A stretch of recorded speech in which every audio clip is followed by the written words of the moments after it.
Good morning or good afternoon, everyone, depending on where you are. I'm Alan Brody, your organizer for today's presentation on what I did on my COVID staycation. We have together Mark Gorkin, the stress doc, and Chere Estrin, who is of Estrin Legal Staffing and the Organization of Legal Professionals. And we are going to get started here in just a second. I want to mention a couple of things to you. We are going to be sending a link to the recording to everyone later on today. So if you want to listen to it again or share it with a friend, you'll be able to do that. Also, you can shrink the GoToWebinar console by hitting that little orange arrow at the top of the stack. We encourage you to enter your questions at any time, and we'll get to them as we can, or at the end. We'll see how that goes. And those are about all the announcements I have to make. I'm welcome you and welcome Sherry and Mark. And please.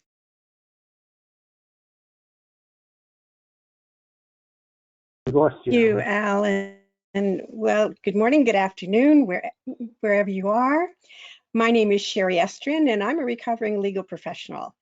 And this is Mark Gorkin, the stress doc, who is going to give you some very, very valuable information today. I'm coming to you, I'm normally in Los Angeles, but I'm coming to you today from Oregon. I'm actually in the middle of the Willamette National Forest, 45 miles away from Eugene, 2 miles from my nearest neighbor, but we're still getting the virus.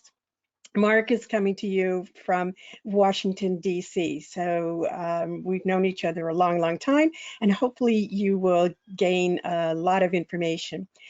So how about this? How about this? This is something that we've never seen before. The whole world is experiencing the virus. Everything is upside down. Many of you are safe and well. I'm so glad. A number of you have lost your jobs and are experiencing tremendous amount of stress. Just so you know, we have 300 people who signed up for this webinar today. That's phenomenal. So what does that tell us? That tells us this is very, very serious in terms of dealing with stress. So let's get going right now. There are a few things that have changed over the weeks since we first did our first webinar. And a couple of those things are more of you have lost jobs. Some of you have finally come to the realization that this may be going much longer than we anticipated. Every day things change in terms of yesterday we weren't supposed to wear masks. Today we're supposed to wear masks. Yesterday the younger people did not get the virus so much. That turns out to be for Europe, people are thinner and people are heavier in the United States. So obesity plays a factor. All kinds of things have happened in the past few weeks. But one of the most important things that has happened is how you are now dealing with a situation that could continue for a long time. And this can go on for a long time. Whether you believe that the virus will be back in the fall, truthfully, we don't know. I'm listening to the scientists.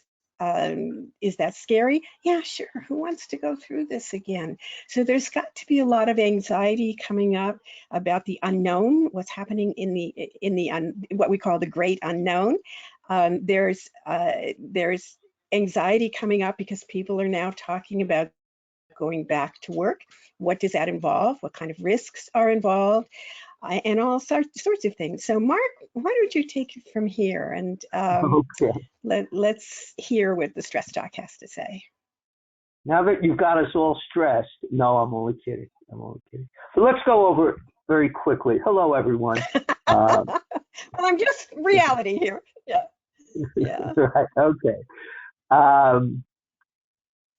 Let me just quickly go over some of the areas we hope to cover. And in fact, we don't have to cover it all. We'd much rather get some of your questions and concerns as we go through the program. But anyway, we're going to talk a little bit about the grief stages in the Corona context. And in fact, grief sort of morphs as the whole process goes on.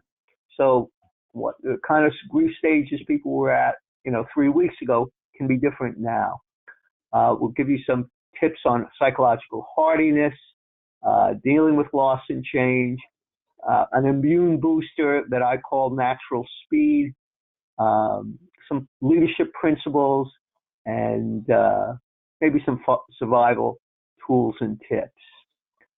Okay, let's talk about the grief stages. Because when this first hit, most of us couldn't believe it. Certainly those in New York and the Northeast, had to deal with reality much sooner. It can't be real, and then it's real, and then we know people. There's a fear and anger, and often the two are very much linked. Sometimes we cover up fear with anger. I'm confined to, my home. You've taken away my activities. This is, I'm losing my identity. This was my whole, this is who I was, how I, felt affirmed as a person, and suddenly I'm at a loss. And there's, the middle stage.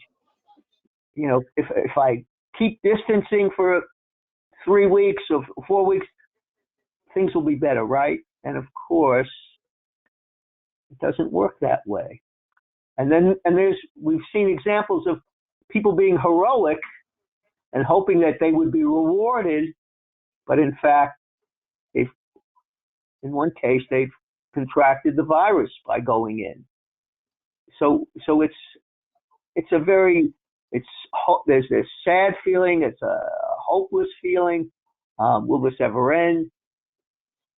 And in fact, where many of us have, or some of us have been able to achieve some acceptance and relief, now the concern is, do I have to go back in again? Uh-oh, am I ready for that?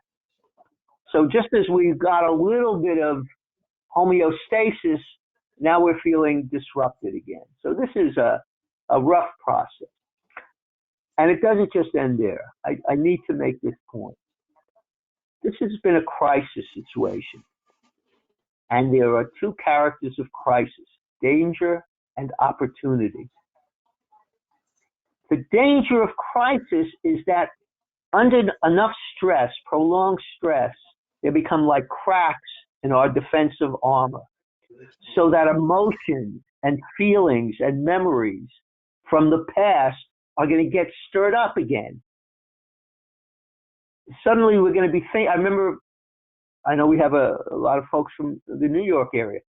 I remember a friend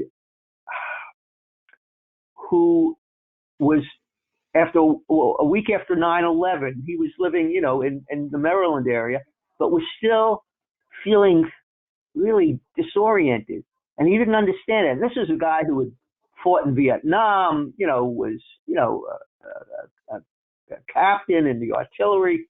He was a pretty tough character. And when he was telling me that he couldn't understand why he was feeling so out of it, I remembered, I said, John, didn't you have to try to rescue your wife when your home was burning and you couldn't save her and she died? And he's been subsequently had been remarried, but he said, I didn't think of that.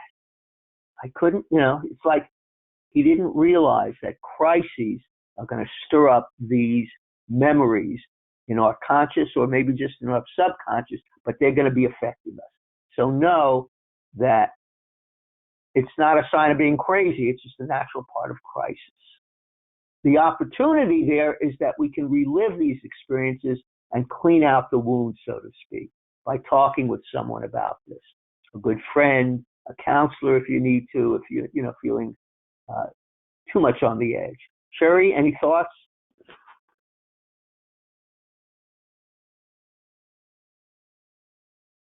Sherry, did you Yeah, want to have there's a any? number of things that are coming up. Sorry? No, no, go. Yeah, I mean, there's okay.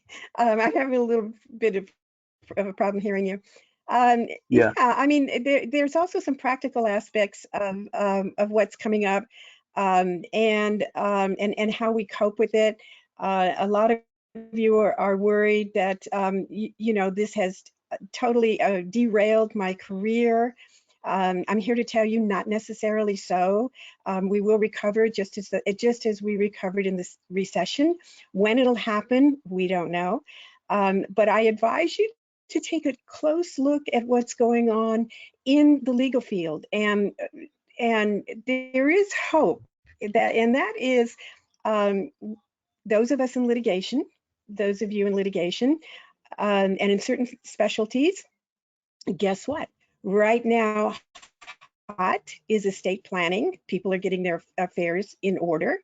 What's coming up as soon as we get through this, people are going to get very, very angry, and they're going to start to sue. So there's going to be insurance defense, a lot of work. There's going to be litigation in health care, medical malpractice, products liability for the ventilators that didn't work.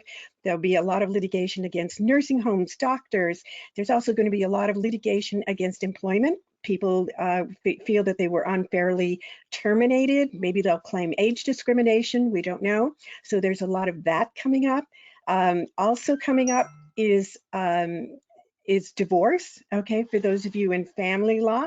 I hate to say this, but whenever the holidays come around, we always see a spike in divorce. Why? Because people are around their spouse for maybe 24/7,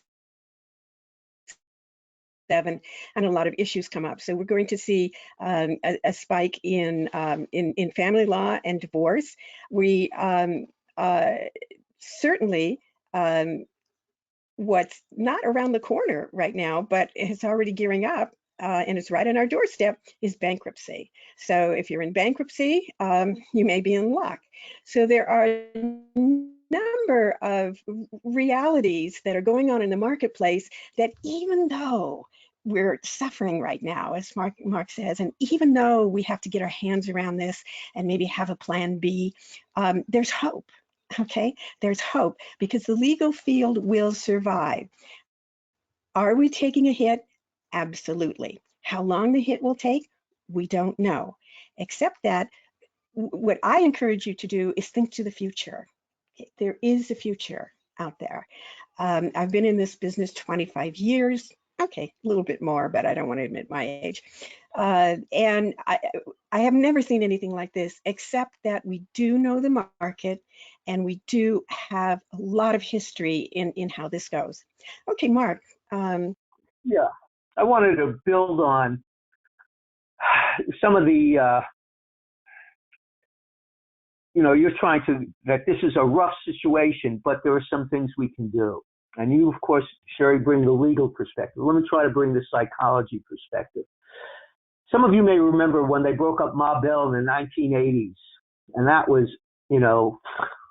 a volcano, an earthquake for the telecommunications industry.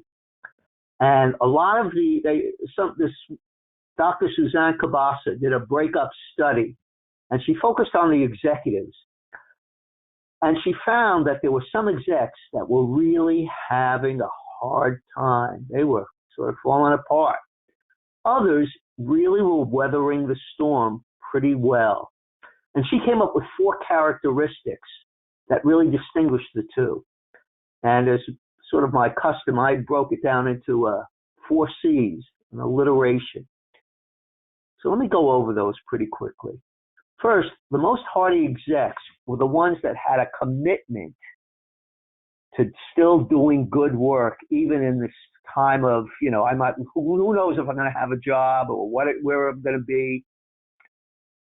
But they didn't become heroes in the sense of staying at their workplace 20 hours a day, hoping that up the highest levels of, management would reward them. I saw this in the 2000 when there was the big computer technology meltdown. There were a lot of IT companies out in Northern Virginia. That's where it was. I was working for the state government and for the county government, and especially young people were staying all kinds of hours, sleeping there. And the ones that burnt out the most were the ones that had totally self-sacrificed because they couldn't believe that the company would let them down. So it's important to maintain work-life balance in this critical period. Do what you need to do and do it well, but also know you have a support system and start thinking about other options, ways that you are going, and it might be, as like Chere said, getting training in some new areas that will probably be hot, so to speak, in the future. Second, they had a realistic sense of control. These folks knew this was a new normal, or as I like to call it, a new crazy. And they knew it wasn't going to be going back to usual. They weren't going to be able to protect their little silo. They were going to have to be open to what might be. And that required just what we were talking before, ability to deal with loss and change. And we'll talk a little bit more about it. That is to be able to grieve this blow, this unexpected blow, this new reality. They had to deal with the sadness, the loss, the shock, the ambivalence, and be ready to be more flexible and open to change. And finally, the fourth factor was regular conditioning or exercise. These people got that, half hour of, brisk walking, bike riding, whatever it would take. Of course, we can't work out at a gym right now, but whatever it takes to really maintain that mind-body health. And it's not just the release of those, calming chemicals like endorphin and dopamine. But if you think about it, when everything's up in the air and uncertain, what do I need? I need to be grounded. I need to create a starting and end point for a tangible sense of accomplishment and control. I need to create a success ritual.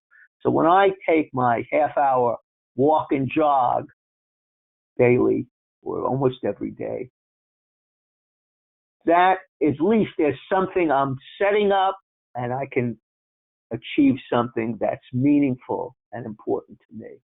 Okay, so that's the 4 C's of psychological hardiness. Chere, any thoughts?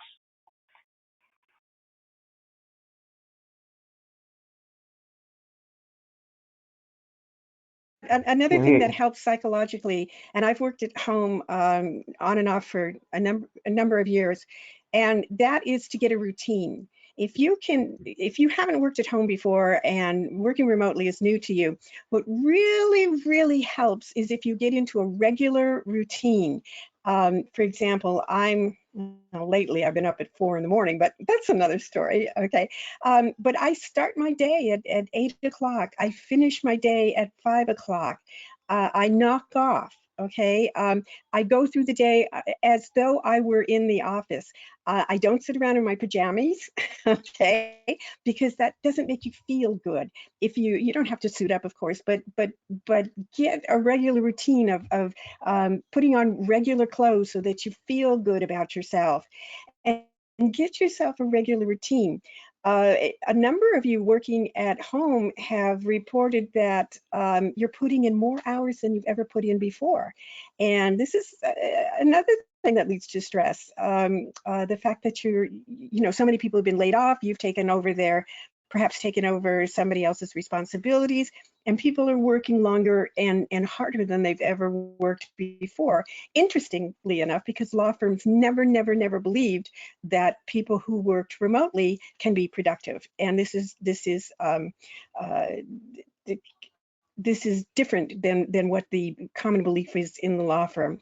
So my addition to that, and my suggestion to that, is get yourself a regular routine. You're going to feel better about you.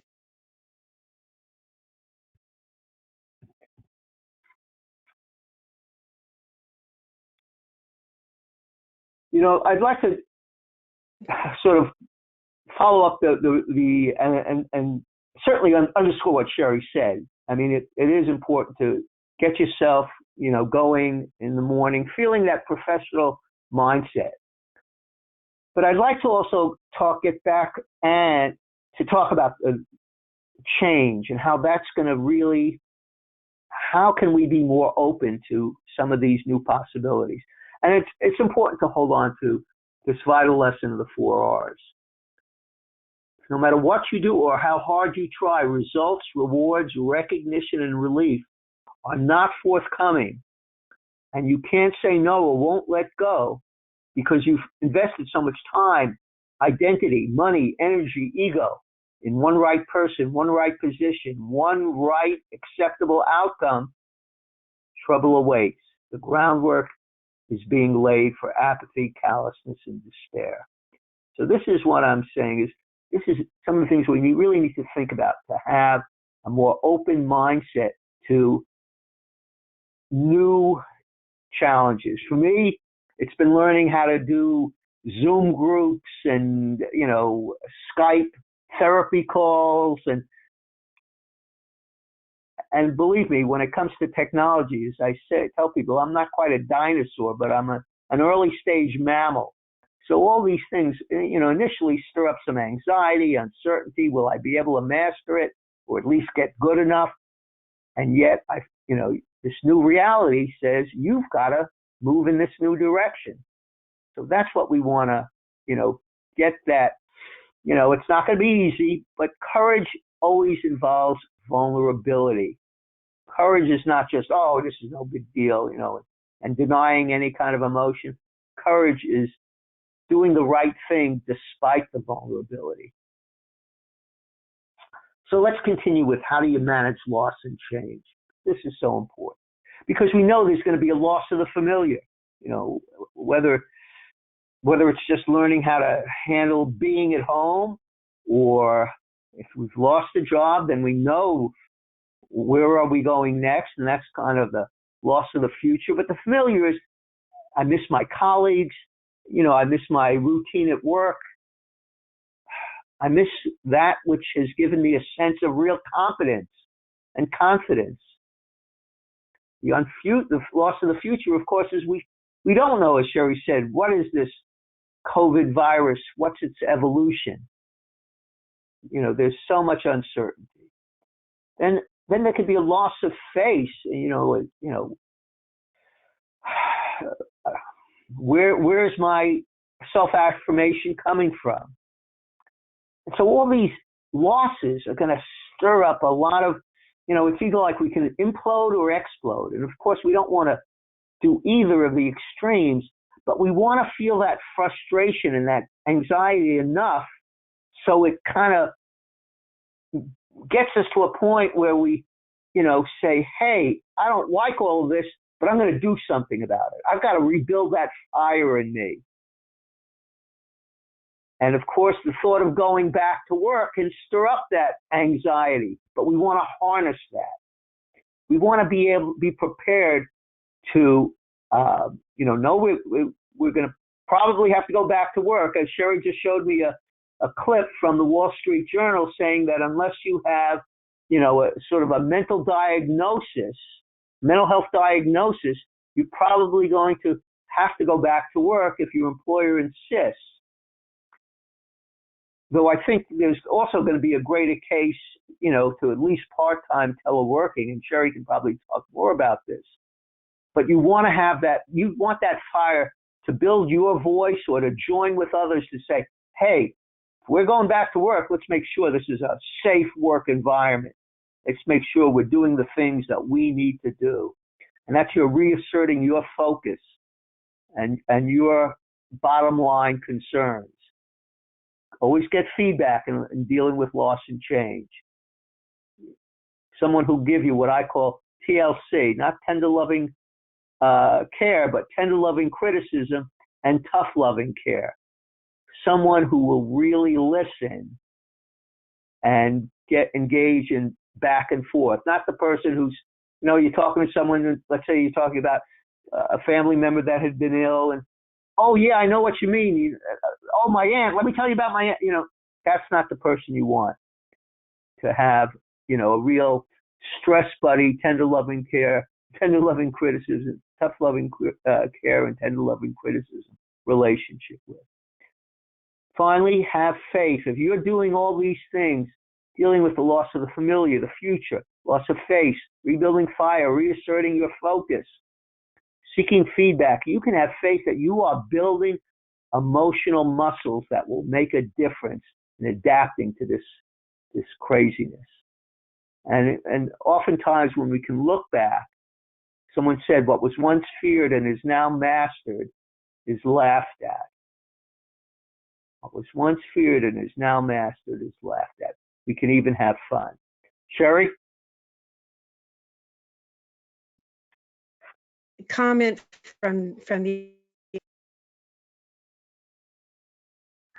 Yes, two comments actually from the same person. She says, in my firm, there are a handful of people who have chosen to go in every day instead of working remote like the rest of us. It is their choice. I know that whenever it actually happens that we return to the office, these people will see themselves as heroes versus the rest of us. And this attendee also says, whenever there is a return to the office, I'm going to want to wear a mask. The handful of people who are going in now aren't wearing masks, and perhaps others won't. Sure, I will be chastised for doing so.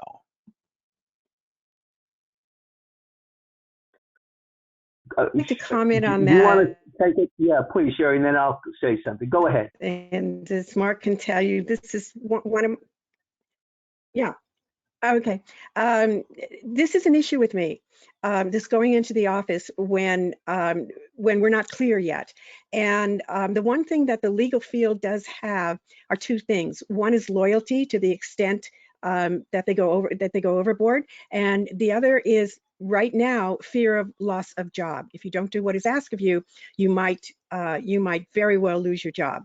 I write a blog. It's called the Estrin Report, and on it I gave a whole tirade actually of saying no.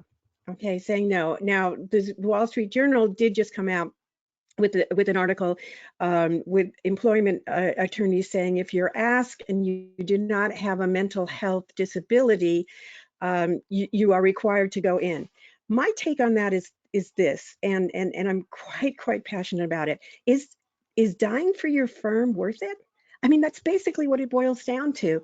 Recently, there was a friend of mine, a legal administrator, who went in. She was required to go in. She got the virus. Her husband got the virus. She was in the ICU for 10 days. Last Sunday, her husband died. Okay, so these things are real. They're real. And so what I'm asking you to do is to put aside the fact that you might lose your job. I'm not an attorney. I cannot advise you. However, there's a way of combating it, and I've written an email that you can send to your supervisor saying why you feel you should not go in at this particular point in time. And I'm very passionate about it. I don't want you to lose your job, but I don't want you to get the virus either. And another thing that in managing loss that I find very helpful is when you're managing loss, you need to also have a sense of control. And what's happened is we don't have any control over what's happening. If you're an A-type personality like I am, this is disastrous. Okay, this is disastrous. So one of the things that I advocate that you do is to have a plan B. Okay. You might be out of a job, you might be on furlough, you might see layoffs coming. We don't know, but there's nothing wrong with going outside of the legal field right now to get a job to put food on the table. It tears me up every time I see these lines of miles and miles of Americans standing in the food bank line, can't eat. So my advice to you is, if you have to, go to work for Amazon. If you have to, do the Instacart thing. Do anything that you have to do temporarily, because you will go back to the legal field, and everybody will understand if you get out of the legal field right now. Have a plan B. Don't be so proud that you can't take anything except that if it's in the legal field. Think about your family. For example, my industry, which is the staffing industry, I'm also president of the Organization of Legal Professionals, which is an online training company. But my staffing industry is the third hardest hit industry in the country. First is hospitality, second is retail, and third is the staffing industry. So having gone through the Great Recession, as most of us have, I don't want to go through this again. I don't want to go through it again. It was a horrible, horrible experience for me.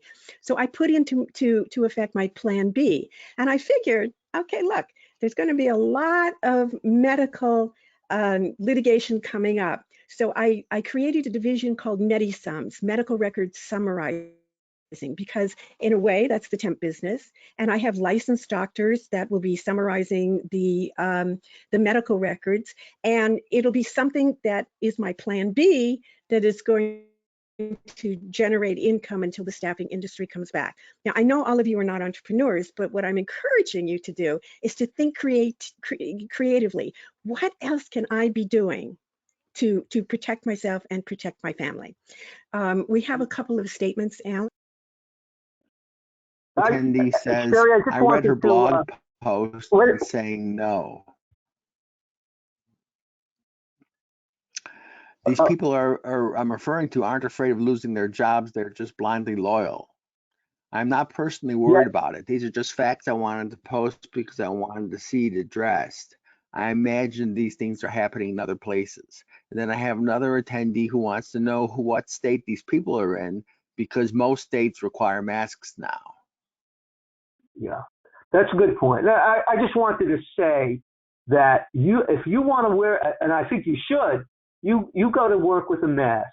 You know, those people that are going to say we were the heroes, and you know, there's an element of ego and pride, and I think also maybe try to get in touch with some of your colleagues that weren't going in, that were, I think, you know, exercising some, you know, reasonable care and caution, and know that you're not alone.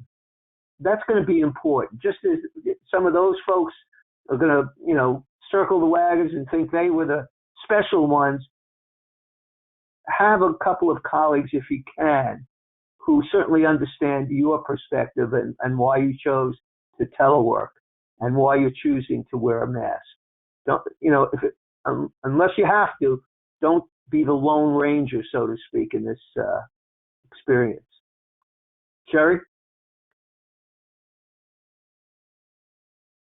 Find all of you. I have a saying that I say quite frequently, particularly in this crisis, and that is, please remember, a job is not a marriage. Okay, at some point you're going to leave. It's not a marriage. So when you look at the loyalty factor, you have to look at that old adage that the flight attendants give us, and that is, put your mask on first before you help anybody else. Put your mask on first. Save yourself first. Okay. Very, very important, and I can't overemphasize that. A job is not a marriage. In the legal field, loyalty is one of the highest factors that keep people staying at jobs that they no longer want, they no longer need, they've outgrown, yada, yada, yada. Okay, loyalty. Let me tell you something, the firm will get along without you. Trust me, okay? They will get along without you. So reconsider the loyalty factor, okay? What's it worth to you? What's it worth to you? And particularly now, it's an extremely important question that you have to ask yourself.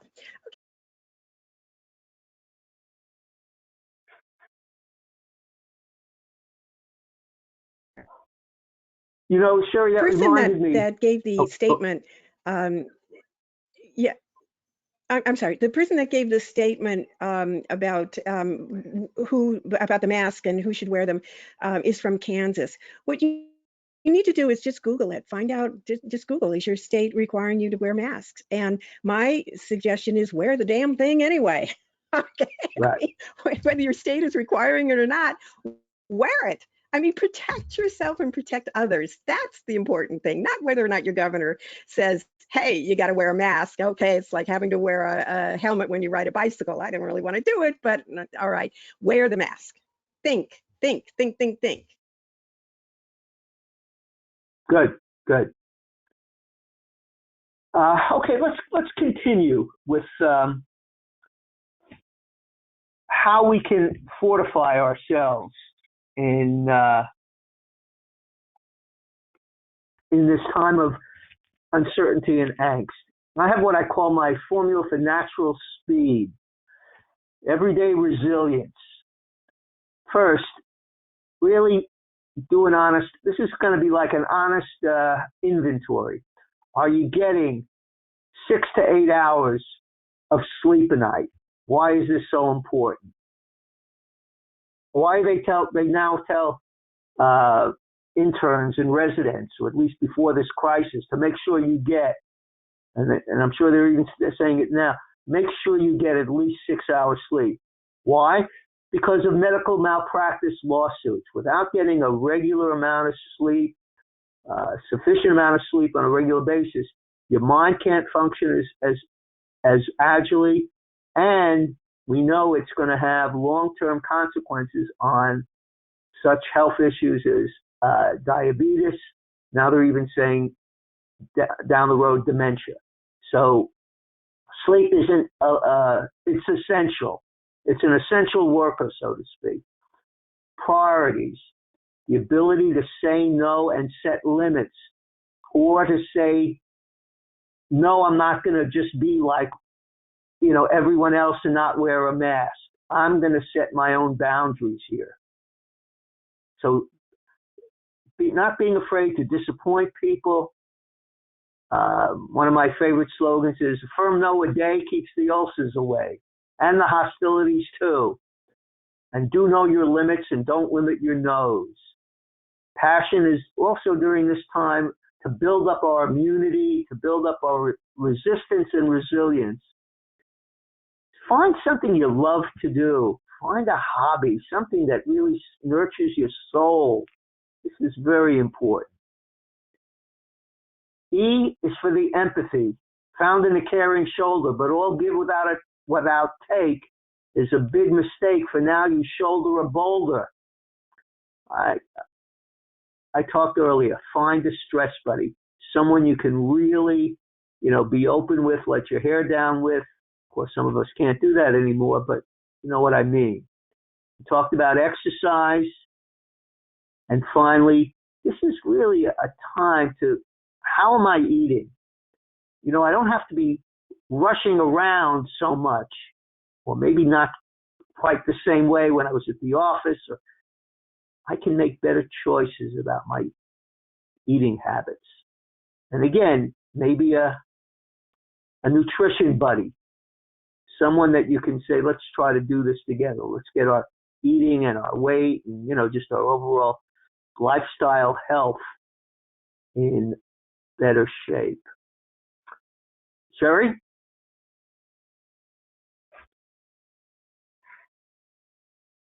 Passion for a second, because I think that's very, very important in these turbulent times.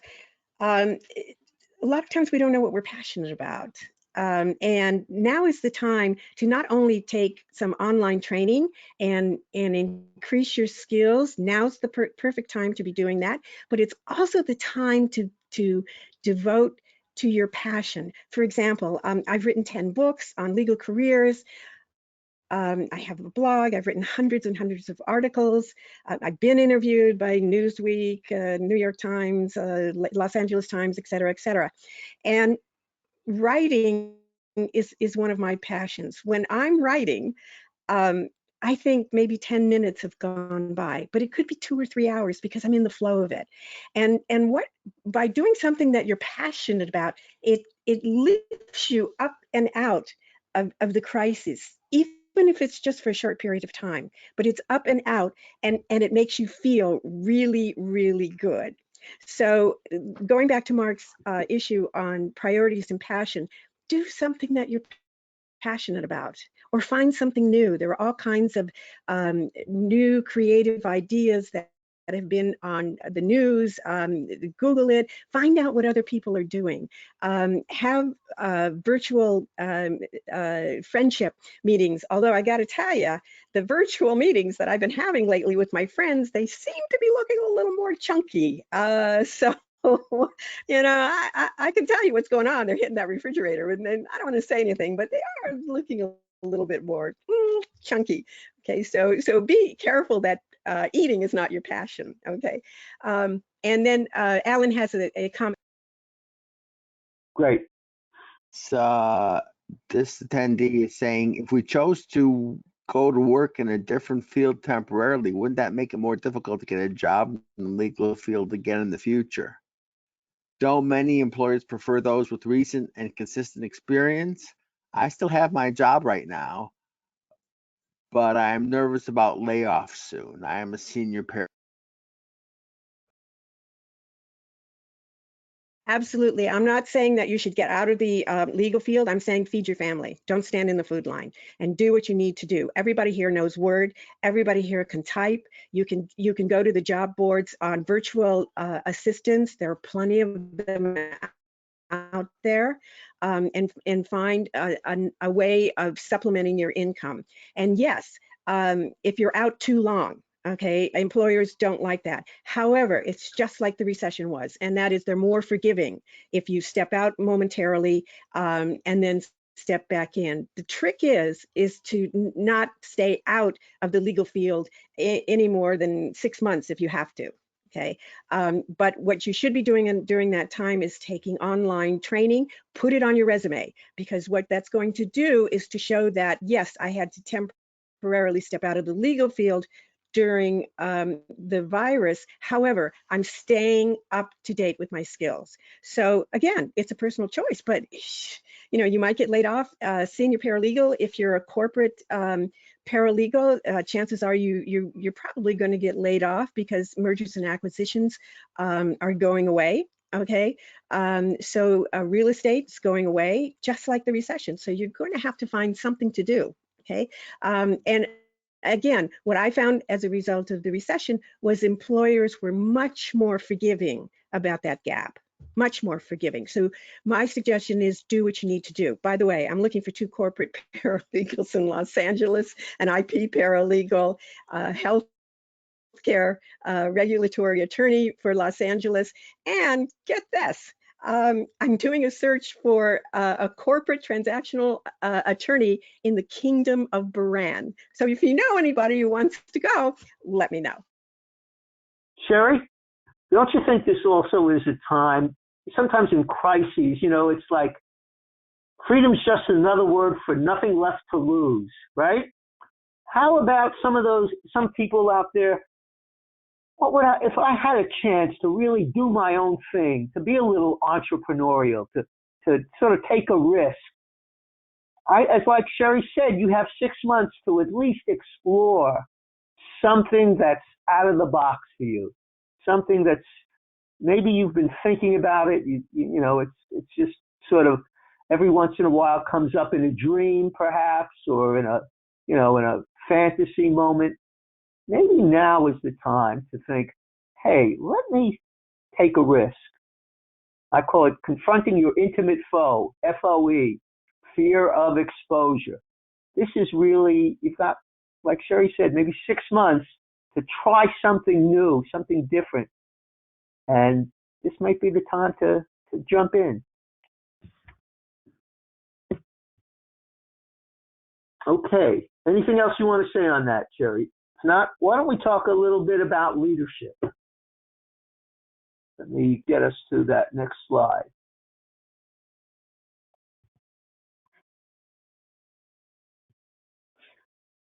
This is really going to be important. How you carry yourself, not only obviously is going to affect your own mental and physical well-being, but you're a role model as a leader for others.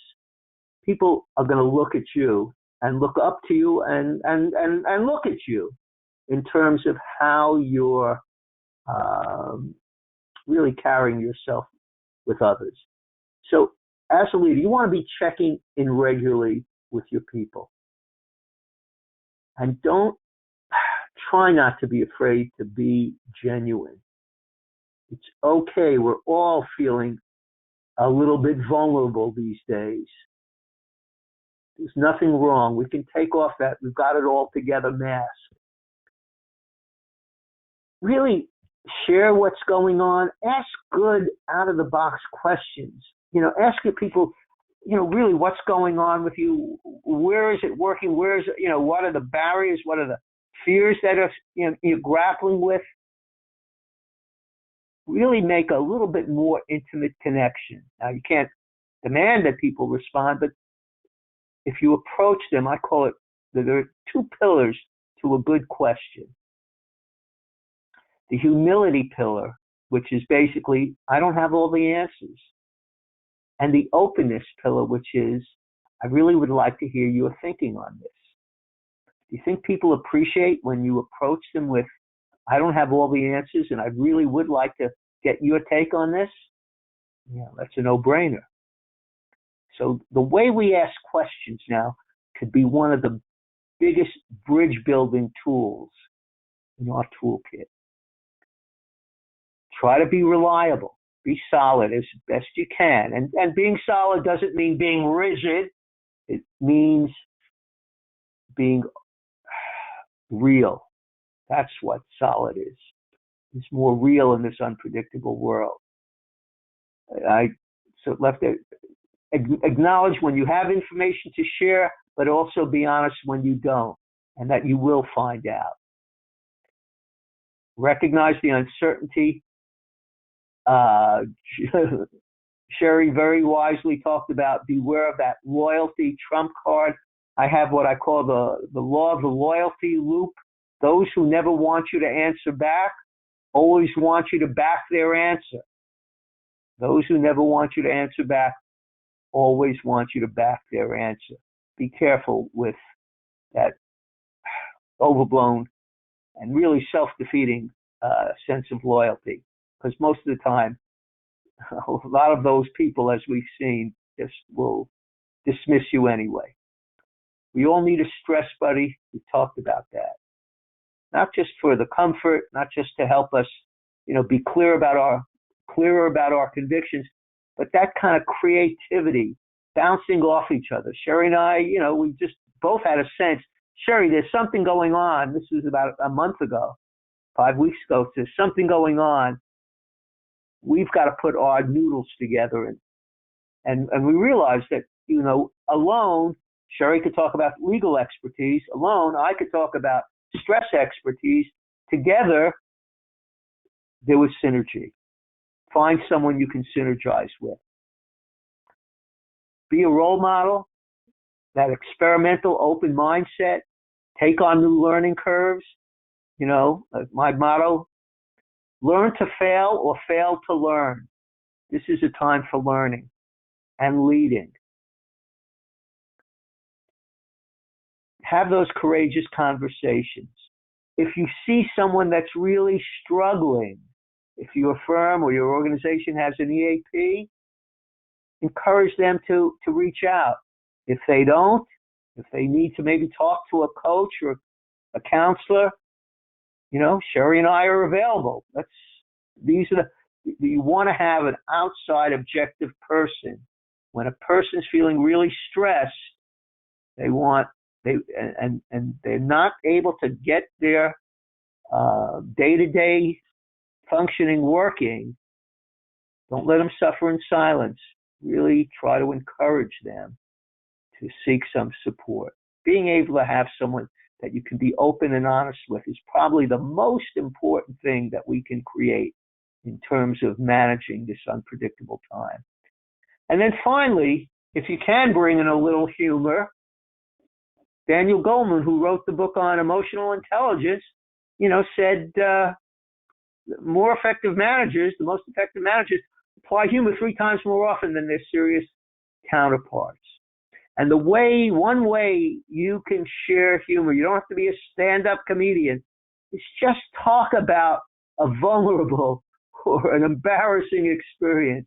Let people see that you're not afraid to take down that I've got it all together mask, that I can be real, that I can reveal my flaws and foibles. Because you know why? That's going to help the people that you're supervising, that you're leading, also be more real.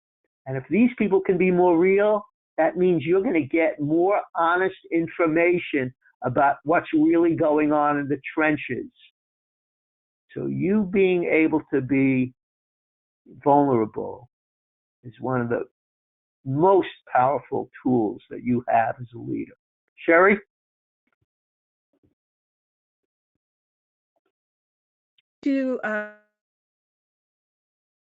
I'm going to do these in reverse order. One attendee says, I have weekly virtual check-in with the team once a week to not actually talk about work, but how they were doing. Just titled the meeting just to say hi. She's been sending them ideas of other virtual things they can do during their free time. She even gave them driving directions to go view poppy fields in California. And lastly, she says, our team puts together a weekly playlist to share since it started. Then we have a question, which is, how should we handle shaking hands in an interview? Just stop for a second. I just want to acknowledge that person that shared that. That's exactly what we're talking about. Really creating this sense of team spirit, cohesion. We're in this together. You don't have to, just be the Lone Ranger. That's leadership. That's beautiful leadership. Okay. Let me just address this handshaking thing. Let me tell you something. Nobody in the whole world is going to shake hands anymore. I mean, it's gone. And what's going to happen is if you put your hand out to shake hands, you're going to be considered like, what's wrong with this person? Okay. So what we're really focusing on is how the world has changed. Okay. And my suggestion is ride that horse in the direction it's going. Okay, ride that horse in the direction it's going. Don't put your hand out there to shake because they'll think, what's wrong with this person? Okay, I just want to address for just a couple of minutes, we just have a few minutes left, and that is what the future of the law firm is going to look like, and how you as a legal professional are going to be able to adapt to it.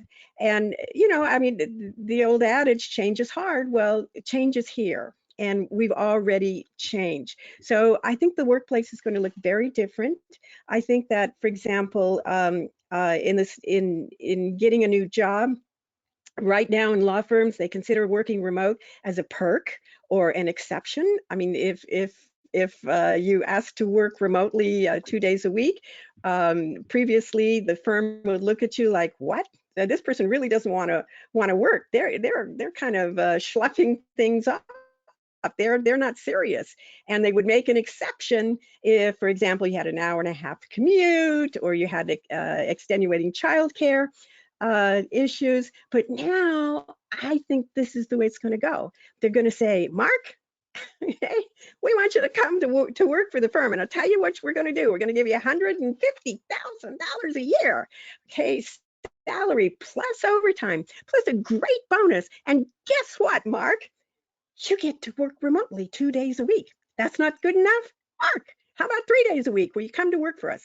And I really, really, really think that that's the way it's going to go. The whole world has changed. And what I always say is, I'll bet you 25 cents. I never go more than 25 cents, but I'll bet you 25 cents. That's the way it's going to go. Mark. Okay, my final words. I'm going to tell a little story. The secret of wisdom. Once there was a young woman who heard that an old wise woman had the secret of wisdom. And this young woman was determined to track the old woman down. And after traveling many months, sure enough, the young woman found the old woman in a cave. And she went in and said, "Old wise woman, I hear you have the secret of wisdom. Would you share it with me?" The old woman looked at the youth and said, "Yes, you seem sincere. The secret of wisdom is good judgment." "Good judgment," said the youth. "Of course." Thanked the mentor and started to leave, but as she got to the entrance to the cave, she paused, went back, said, "Old woman, I feel funny, but I have to ask, how does one obtain good judgment?" "That's a good question," said the old woman. "One obtains good judgment through experience." "Experience, of course," said the youth, and thanked the mentor and started to leave, but once again she stopped in her tracks, went back, grimaced, shrugged her shoulders, said, "Old woman, I feel foolish, but I have to ask, how does one obtain experience?" "Now you have reached the right question," said the old woman. "How does one obtain experience? Through bad judgment. This is a time to take risks, make mistakes, and really gain new learning and understanding and a little wisdom." Thank you. Chere? Great. Thanks, Mark. That was great. Yeah, thanks, Mark. That was terrific. I love that story. Well, thank you so much for coming out for this webinar. We do have a recording of it, so if you want to get a recording of it, please email us. Mark and I are available if your firm wants to. Sorry. I was just going to say the PowerPoint slides. And the PowerPoint slides, if you would like to have this. Yes, and you can get the slides as well. If your firm wants a great clinical therapist to come in and do a stress session, please contact Mark. I'm sure he'll be happy to do that. Mark, I'm selling your services. I would say the two of us will do a we great wish you dog all and well. pony Please, show. please.